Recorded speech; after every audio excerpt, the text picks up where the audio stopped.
But I would get What that title audiobook done as soon as you can. It's very easy to let that go. And then a year after you publish your book, you're like, oh, I still need to do the audiobook.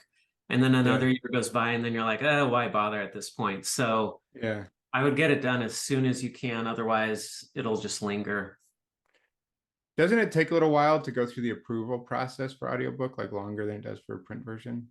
It does. So I have a client right now. They submitted his book, I want to say 3 or 4 weeks ago, and it's still not live on Audible. Mhm. So we're expecting it to be 5 or 6 weeks. Yeah. Okay. Are there other audiobook outlets, or is Audible it?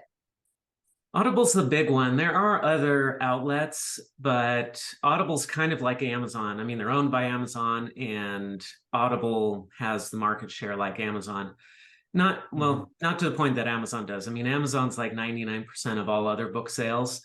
When it comes to audiobooks, Audible's not 99%. It's probably, I'm just guessing here, 80% or something.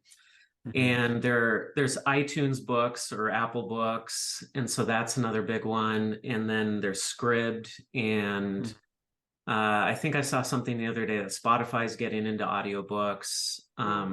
There's Google Play, which will probably merge with YouTube Music is going to take over Google Podcasts, and I suspect that YouTube Music will turn into like YouTube Audio in the future, and it will have podcasts, and it will also have audiobooks incorporated into YouTube's.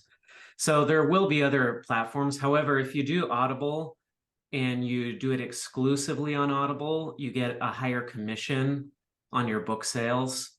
And since they're the biggest one anyway, I tend to just go with Audible. That way I don't have to bother with anything else. I get the higher commission through Audible. And I think overall I end up making more that way.